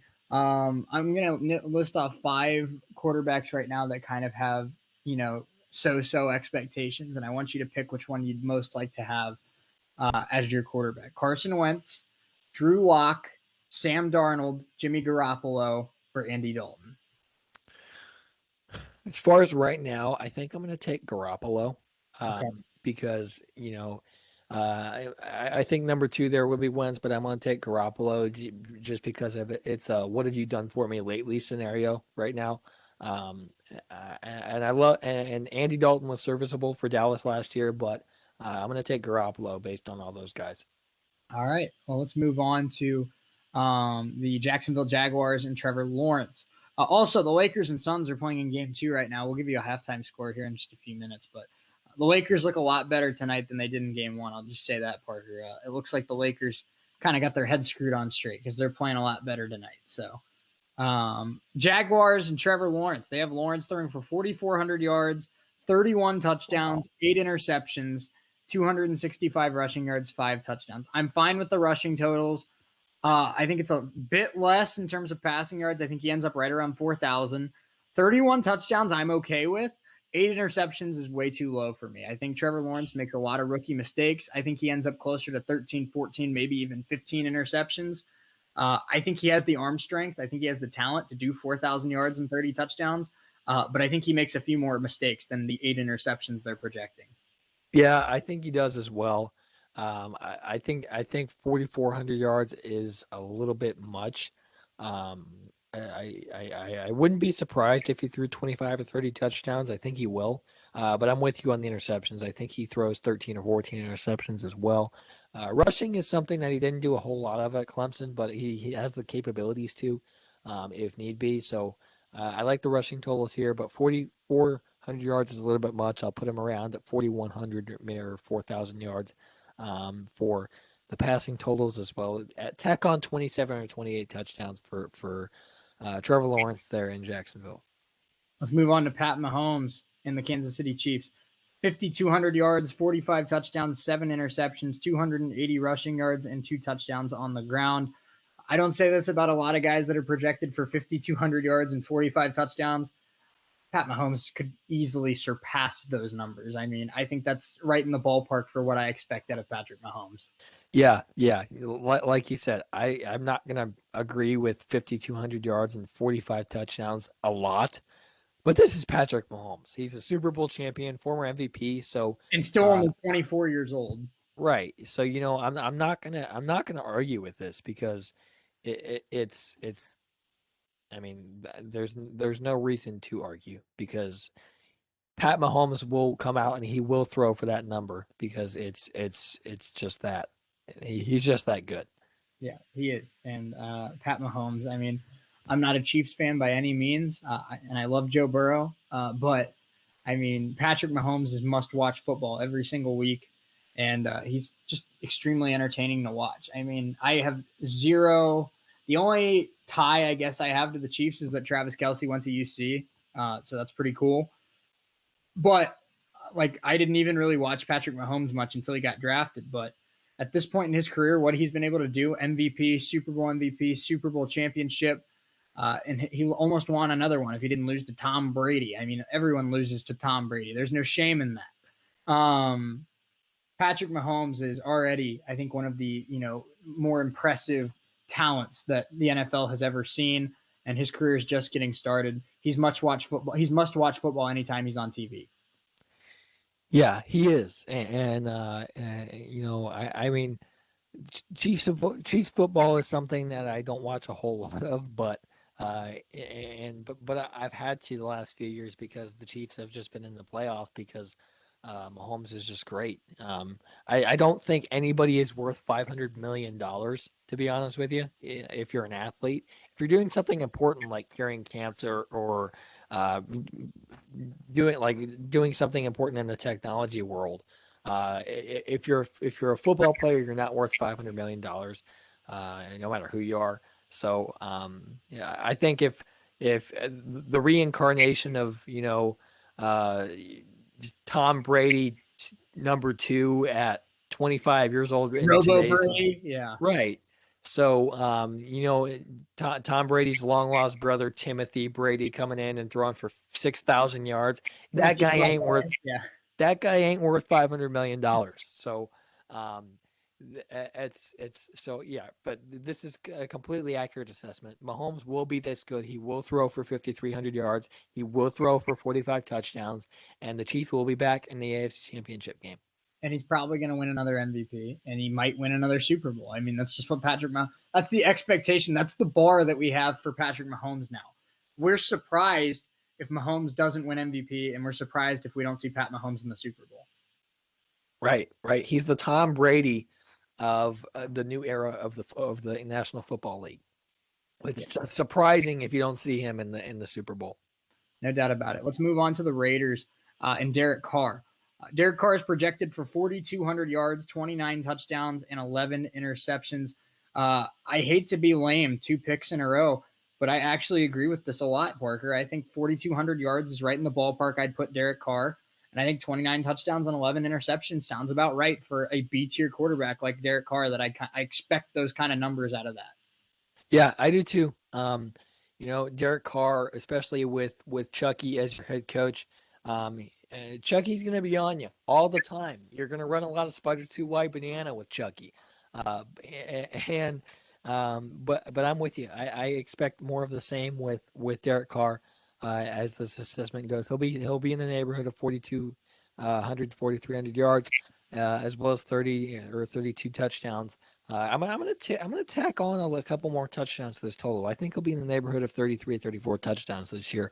I think he's gonna have a good year. They didn't put rushing numbers on this projection, but Derek Carr is another guy that can run with the football if he needs to. So I think the Raiders are always interesting because they never win when they're supposed to. Mm-hmm. Or they win when they're not supposed to, and they lose when they're supposed to. So they beat the Chiefs twice last year. The only team to beat the Chiefs last year was the Oakland Raiders. So, I think this is a completely accurate assessment for Derek Carr. Yeah, I agree. I think that Derek Carr, I think in a lot of ways is like Baker Mayfield, a solid leader. I mean, he's not going to lose you any games, but he's also not the guy that's going to elevate you to the next level, like a Josh Allen, like a Patrick Mahomes, like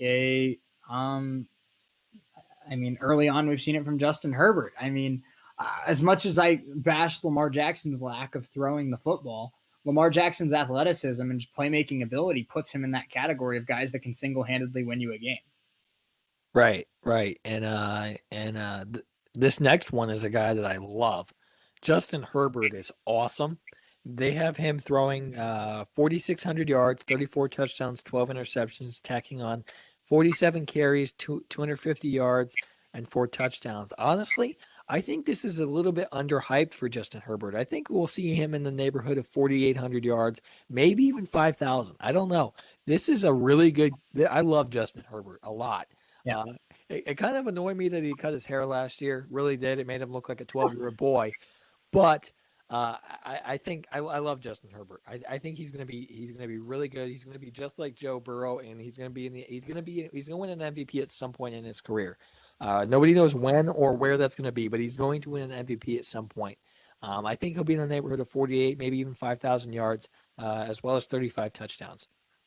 I think the 34 touchdowns is pretty spot on for me. I agree with you. I think he gets closer to 5,000 yards than they gave him credit for here. I like Justin Herbert a lot as well. He's a very, very exciting talent in the NFL. And I think the Chargers, as long as Justin Herbert's healthy and as long as Justin Herbert's upright, I think the Chargers with Justin Herbert as their quarterback are playoff contenders every single year. And that's really all you can ask for out of your franchise guy. And I think the Bengals have a chance to be very similar with Joe Burrow. Obviously, they'll be a better team with better weapons around him and a stronger defense. But as long as Joe Burrow is the quarterback of the Cincinnati Bengals, I think the Bengals are always in playoff contention. Right. It's same way with the Chargers here. Exactly. They're gonna be in this new monstrosity that Stan Kroenke has built there in LA in Inglewood.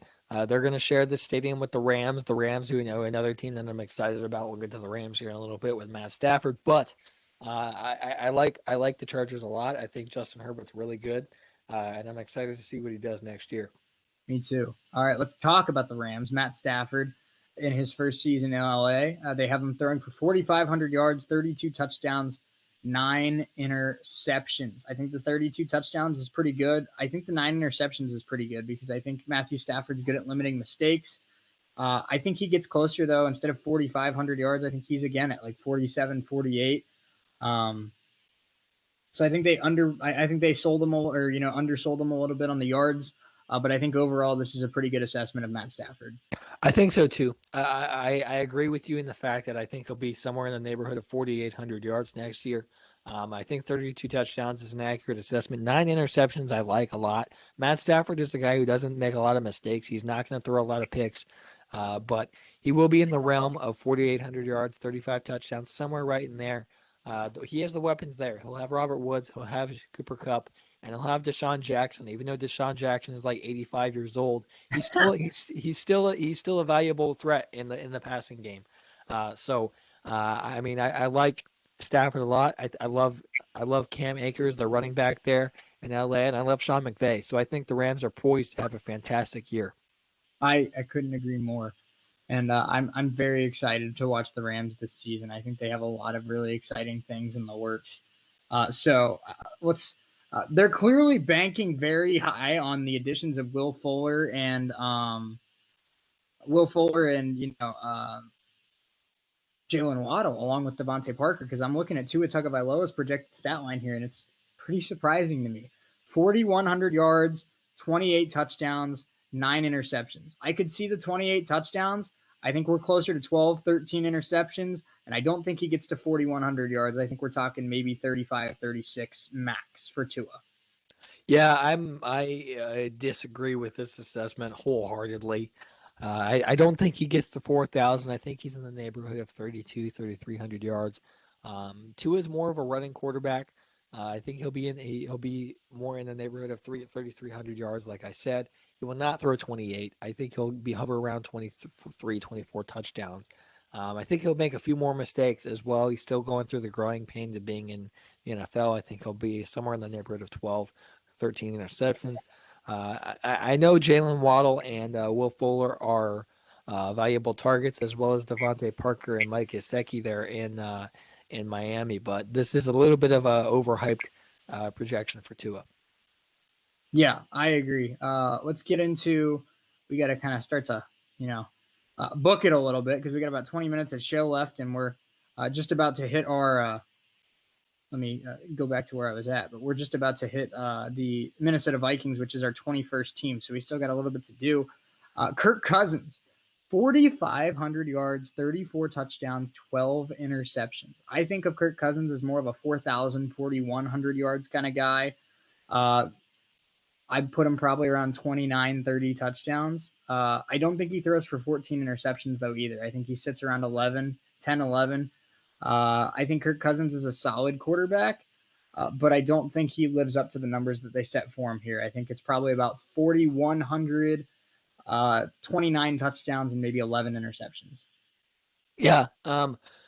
Kirk Cousins has surprisingly had some great years in Minnesota. He really has. I think I could go in and play and throw for 4,500 yards and 35 touchdowns with Justin Jefferson and Adam Thielen as my targets. Let's be honest. And until they got Justin Jefferson, they also had Stephon Diggs. So. Right. So, but yeah, I think this is a pretty hefty yards total for Cousins. I think he'll have it in the neighborhood of 4,200 yards. I think 34 touchdowns is doable for Cousins, but I think the Vikings as a whole are going to be a little bit underwhelming. They're not going to be as successful as they've been in previous years.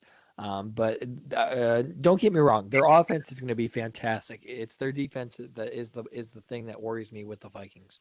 Yeah, no doubt. Let's get to New England. This one, I'll tell you right off the bat, I don't like one bit because I think they left Cam Newton in for way too long on this projection. They have Cam Newton throwing for 3,600 yards, 26 touchdowns, 12 interceptions, as well as 500 rushing yards and 10 touchdowns. Mac Jones only with 600 yards and 3 touchdowns. I do not think that's like a 12, 13, even 14 game season for Cam Newton. I don't think Cam plays more than 10. I think Mac Jones gets closer to 1,000 yards in his rookie season, and I think Cam is under 3,000 yards passing in his rookie season. I shouldn't say. I think Cam's under 3,000 yards this season. If we know if I know Bill Belichick like I think I know Bill Belichick, which is not at all because he's not my friend or anything, but you've seen him multiple times on video while drinking a latte in your own kitchen. Exactly. So, but if Bill Belichick is the same Bill Belichick that we've seen for the last 20 years, he's not going to put up with crap for very long.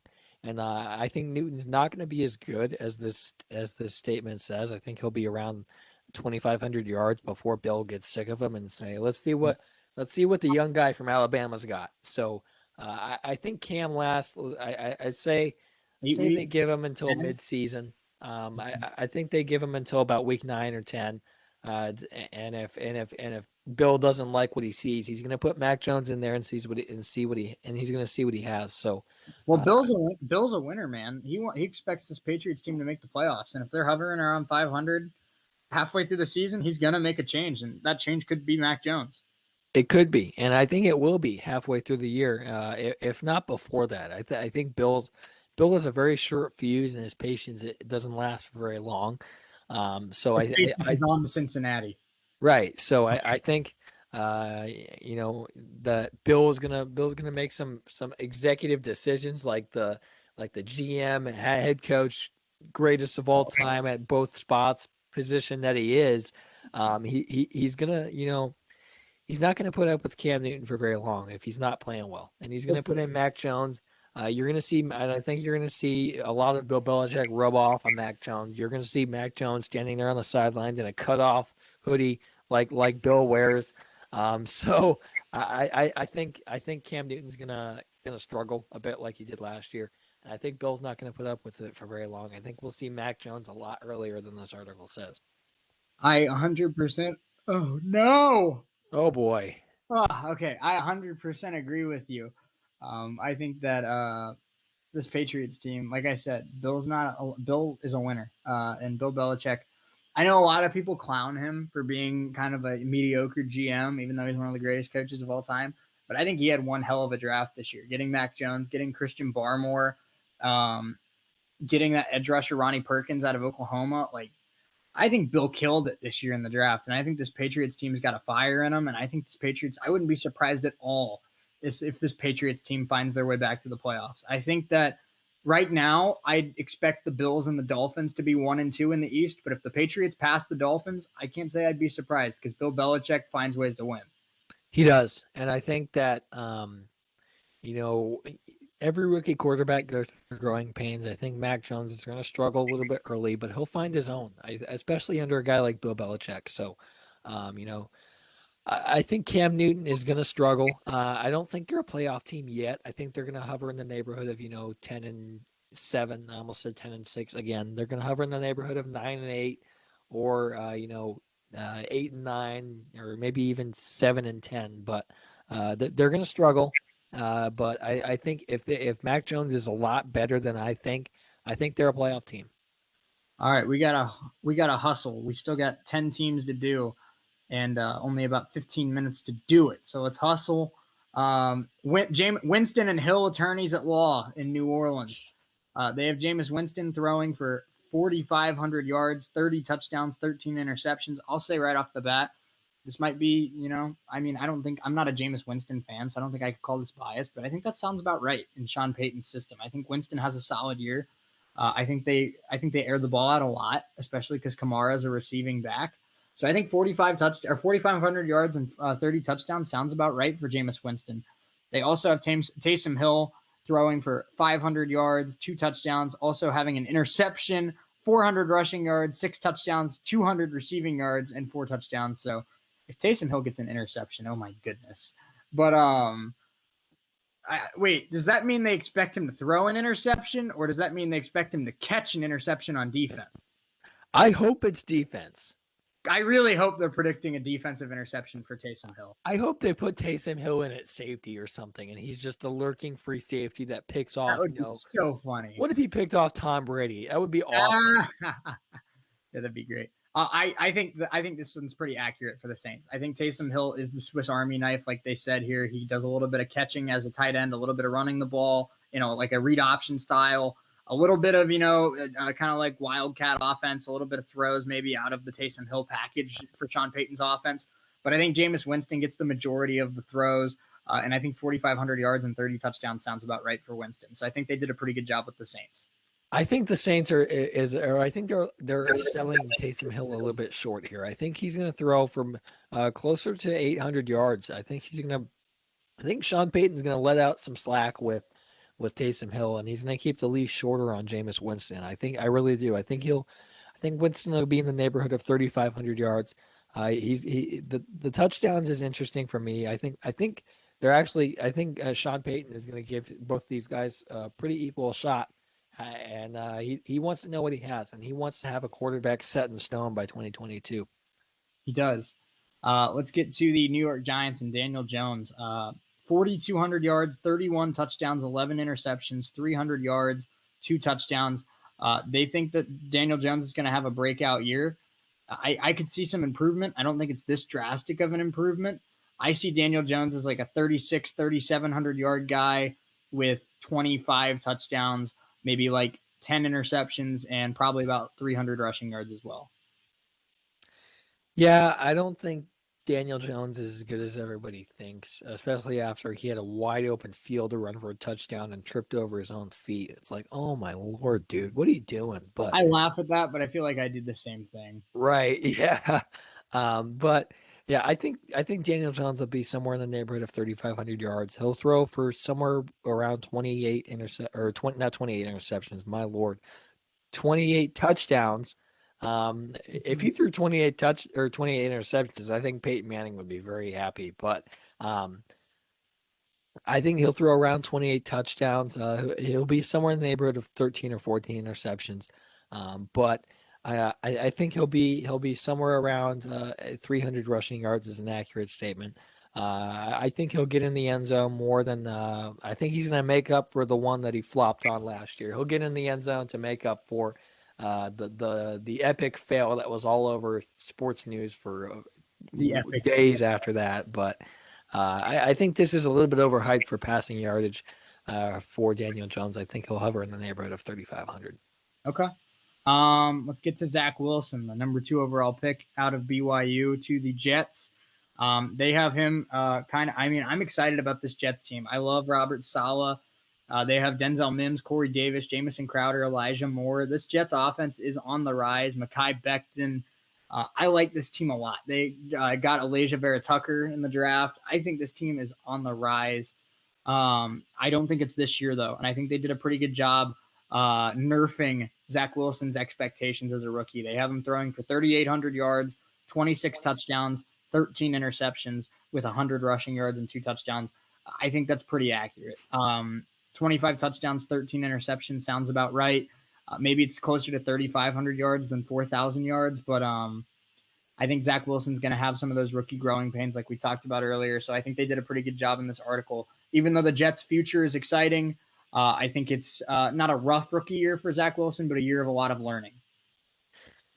It's definitely there's going to be a tremendous learning curve. You're the quarterback of the New York Jets, and we all know that New York is a really tough media market, and they're going to be hounding Robert Saleh and Zach Wilson as much as they can.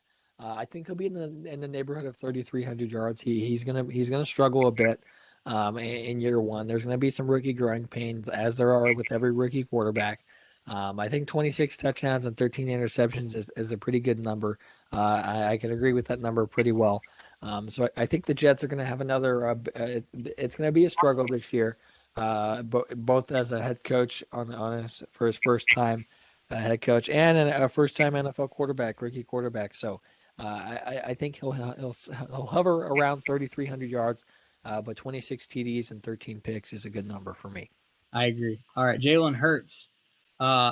3,300 yards, 22 touchdowns, 7 interceptions, 700 rushing yards, and 8 touchdowns. I think the rushing totals are pretty good. I think they've done a pretty good job with rushing totals for the majority of this. I don't think Jalen Hurts gets to 3,000 yards. I think he's about 2,800 with about 18 touchdowns and 5 or 6 interceptions. I just don't think they throw the ball as much as this article kind of hinted at. I think it's a lot of Miles Sanders. It's a lot of Jalen Hurts on read options. I think they try to do as much ground and pound as they possibly can, and I don't think Hurts gets to the 3,300 yards and 22 touchdowns that this article expects him to. Yeah, I agree with these numbers pretty well. I think he'll hover in the neighborhood of 3,000 yards. I'm gonna give him the benefit of the doubt though. I'm gonna say he'll throw for 3 more. I'm gonna put him around 25 touchdowns. I think Nick Sirianni's offense is one that really prides themselves on passing. Especially in the red zone. So I think 25 touchdowns is a good number for Hurts. I agree with you in the fact that I think the yardage number is a little bit high. I think he'll be around 3,000.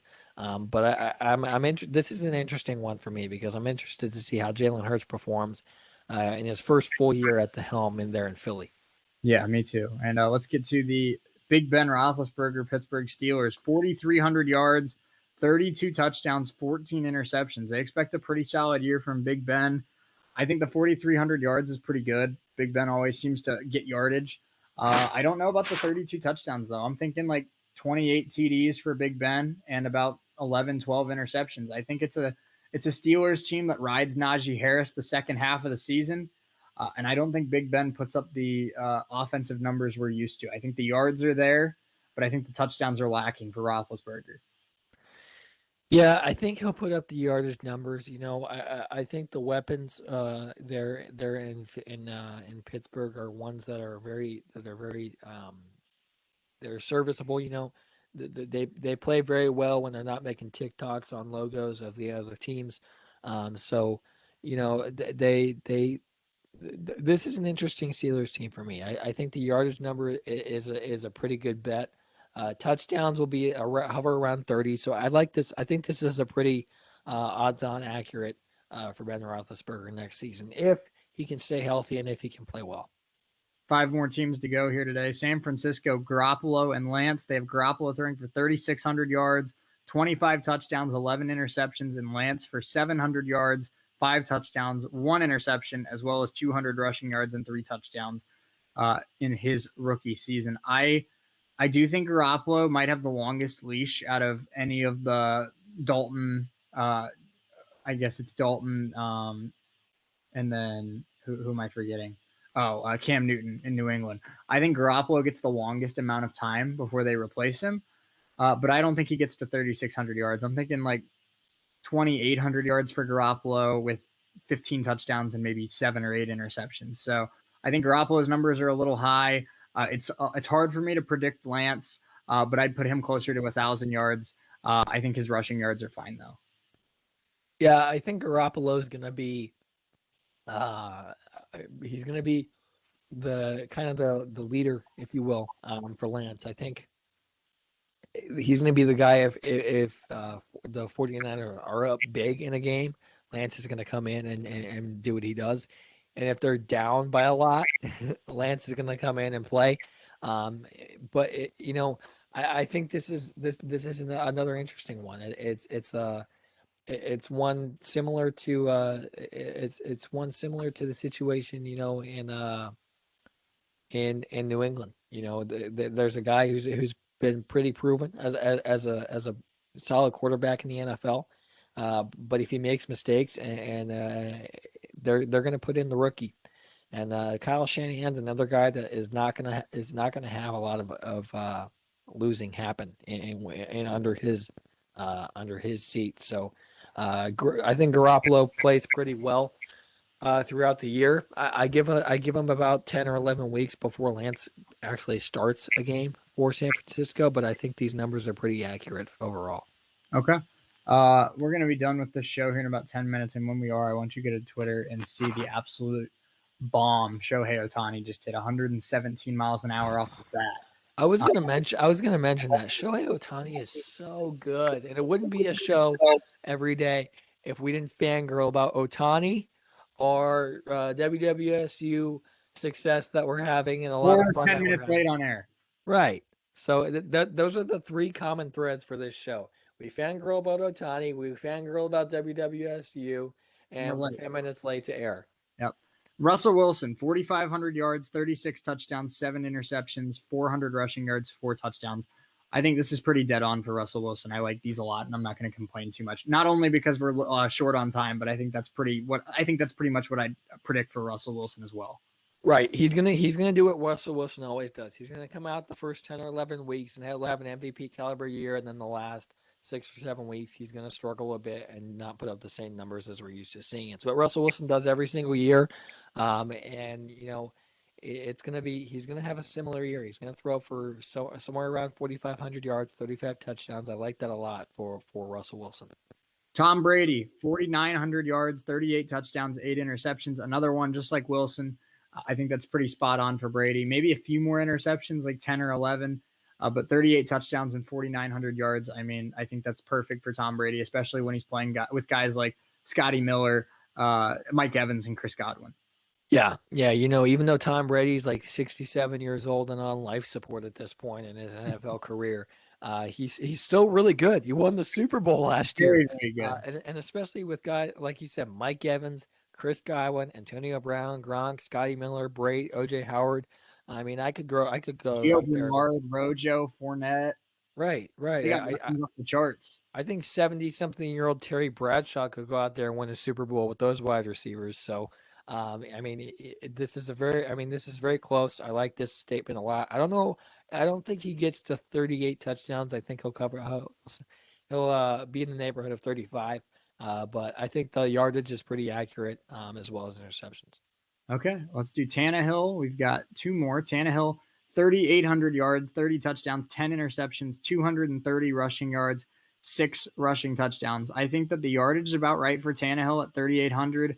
I don't think it's 30 touchdowns, though, because I think they ride Derrick Henry in the red zone. I think Tannehill throws for about 26 touchdowns, but I think the yardage is pretty spot on for the Tennessee QB1. Yeah, so I think this is interesting. I don't think I've said it all along. I don't think Tannehill's worth the contract he got, but I think he's still just a very solid quarterback there, and in Nashville there for Mike Grable. He's going to be. I think this is pretty accurate overall. 3,800 yards is a good assessment for me. 30 touchdowns I like, 10 interceptions I like as well. He's not much of a rusher that for, at least from what I've seen, but he can when he has to. I think 230 rushing yards is a good projection for Tannehill. I agree. All right, let's get to the final team, the Washington football team.